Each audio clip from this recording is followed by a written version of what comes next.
Here are the exercises for Chapter 7 on strings and characters.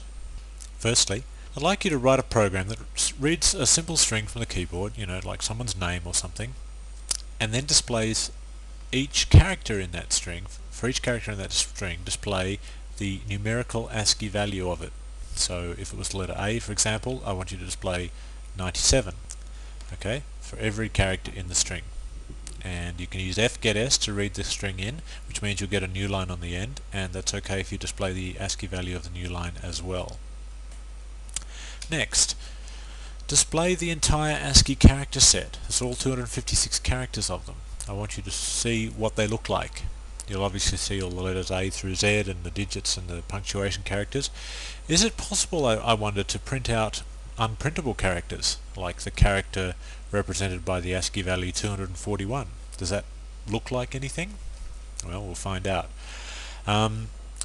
This is not as easy as it sounds. I'd like this output to look reasonably nice. So rather than just like a big mass of characters just appearing on the screen, if you could format it into some kind of grid pattern, maybe a 16 by 16 grid, that would be nice. 16 lines of 16 characters, that would be nice.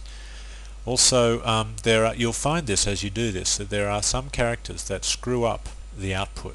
Like when you display the tab character, it's obviously going to mess up your beautiful grid because it'll put out a tab character. Same with a new line character. See if you can find out which characters screw up the output.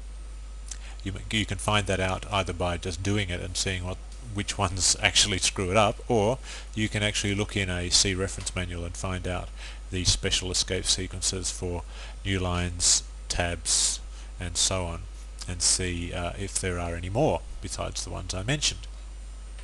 Okay. Next, write a program to convert someone's name to uppercase. In other words, say, what is your name? They type in their name and then output their name again back to them, but this time converted to uppercase.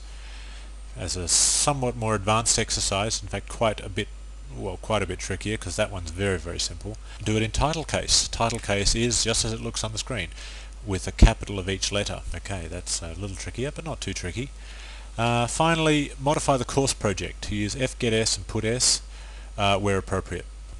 That's pretty straightforward. Just get rid of all the unnecessary printfs and all the unnecessary scanfs. Also with our questions, like do you want to input another CD details, and they say yes or no to that, make sure that you allow uppercase or lowercase yeses and uppercase or lowercase album singles, A for album and S for single. Make sure uppercase or lowercase A or S. Okay, that's pretty straightforward. I'll leave that with you.